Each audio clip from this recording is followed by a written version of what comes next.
आज की कहानी है सासू माँ। मोनिका और तुषार इन दोनों ने भाग कर शादी कर ली। मोनिका मात्र 20 साल की और तुषार 25 साल का था। मोनिका अमीर घर से थी और तुषार मध्यम वर्गीय था। मोनिका के घर वालों को इस रिश्ते से विरोध था। उसके पिता को मोनिका के लिए अमीर लड़का चाहिए था। वैसे भी मोनिका के पापा के मुताबिक उसकी शादी करने की उम्र भी नहीं थी। थोड़ी सी समझ आने पर वह तुषार को भूल जाएगी, ऐसा मोनिका के पिताजी को लगता था। तुषार के माता पिता को इस शादी से कोई दिक्कत नहीं थी। मोनिका की पढ़ाई पूरी हो और तुषार को भी अपने कैरियर पर अच्छे से ध्यान देना चाहिए, ऐसी उनकी इच्छा थी। बाद में वक्त आने पर वह मोनिका के माँ बाप से बात करेंगे, ऐसा उन्होंने तुषार को बोला। एक बार मोनिका और तुषार को बाहर घूमते हुए मोनिका के भाई ने उन्हें देख लिया। मोनिका को जबरदस्ती से घर लेकर गया। उसके घर एक ही तमाशा होने लगा। उन्होंने मोनिका का घर के बाहर जाना बंद करवा दिया। लास्ट में संधि देखकर उन लोगों ने भागकर शादी कर ली। मोनिका के घर वालों ने उससे सारे रिश्ते तोड़ दिए। तुम कभी भी खुश नहीं रहोगी, ऐसी उसे बद्दुआ दी। तुषार के घर वालों को उनका विरोध नहीं था, पर उन दोनों का लिया हुआ निर्णय उसके माँ बाप को पसंद नहीं आया। हमें एक बार बताया तो होता, हम कोई न कोई मदद कर सकते थे। हम मोनिका के घर वालों से इस बारे में बात करते हैं, ऐसे तुषार को उन्होंने कहा। पर अब जो हुआ सो हुआ। उन्होंने मोनिका को बहू के रूप में स्वीकार किया। मोनिका और तुषार को लेकर वह मोनिका के मायके में भी गए, पर मोनिका के पापा अड़े हुए थे। उनको मोनिका का चेहरा देखना भी पसंद नहीं था। पापा के खिलाफ जाने में माँ की हिम्मत नहीं हो रही थी। मोनिका के लिए अब मायका पूरी तरह छूट गया था। धीरे धीरे मोनिका का तुषार के घर में मन लगने लगा। अब अपना जो कुछ भी है वह यहाँ पर ही है, यह उसे समझ आ गया। मोनिका बड़े लाड़ प्यार से बड़ी हुई। उसे कोई भी काम की आदत नहीं थी। हमें ही उसे सब कुछ सिखाना पड़ेगा। इसकी तुषार की माँ को यानी मोनिका की सास को पता था। सब कुछ अच्छा चल रहा था, पर नियति के मन में कुछ अलग ही चल रहा था।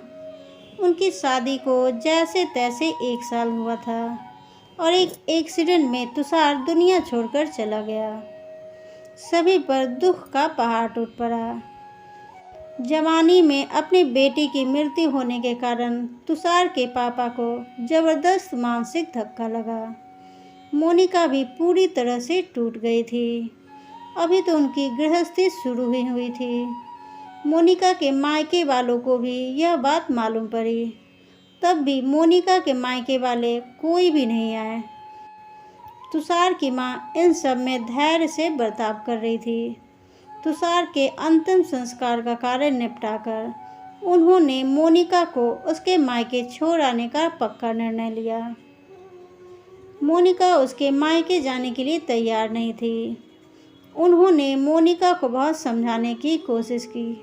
बेटी, तुम्हारे सामने पूरी जिंदगी पड़ी है, इसे बर्बाद मत करो। मैं बात करूंगी तुम्हारे माँ बाप से। ज़रूरत पड़ी तो मैं उनके पैर तक पकड़ लूँगी।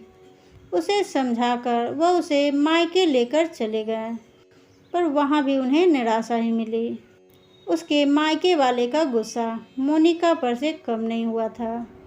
तुषार की माँ ने बहुत मनाने के बाद भी उन्होंने मोनिका को माफ़ नहीं किया। उसके पापा ने कहा, आपको वह बोझ लग रही होगी तो उसे कुएं में ढकेल दो। तुषार के माँ पापा मोनिका को वापस घर ले आए। मोनिका के वापस घर आने से घर के बाकी लोग थोड़े नाराज़ थे। अब मोनिका को कोई भी खुले मन से स्वीकार नहीं कर रहा था। कुलक्षणी अपशकुनी पोते को निकल गई, अब बेटे को भी निकल जाएगी, ऐसा बोलकर तुषार की दादी मतलब मोनिका की दादी सास उसे ताना देती थी। उस वक्त तुषार के पापा की तबीयत बहुत खराब हो रही थी। यह सब मोनिका को सहन नहीं हो रहा था। उसने ठान लिया कि यहाँ से दूर निकल जाना चाहिए। रात को सब सो जाने के बाद वह निकलने वाली थी। तभी उसकी सास जो जाग रही थी, उन्होंने मोनिका को रोका। कहाँ जा रही है, ऐसे पूछा। माँ, मुझे जाने दीजिए, मैं अपशकुनी हूँ, मेरी ही वजह से यह सब हुआ है। मैं तुषार की ज़िंदगी में आती ही नहीं तो हमारी शादी नहीं हुई होती, आज वह जिंदा होता, पापा की ही यह अवस्था नहीं होती। मुझे जाने दीजिए, मैं यहाँ नहीं रह सकती। वक्त आने पर आत्महत्या कर लूँगी, पर अब यहाँ नहीं रहूँगी। सच में मेरे यहाँ आने से इस घर की सारी खुशियाँ चली गई। मुझे कोई अधिकार नहीं है यहाँ रहने का। मोनिका रोते रोते सब बोल रही थी। उसके सास ने उसे पहले शांत किया। मोनिका, तुम दोनों मिले ही नहीं होते तो तुम्हारी शादी नहीं होती। तो उस दिन उस ट्रक ड्राइवर ने नशे में गाड़ी नहीं चलाई होती तो रास्ते पर लोगों ने तुषार को वक्त पर हॉस्पिटल ले गए होते। तो अब वक्त निकल गया है इन सब बातों का विचार करने का।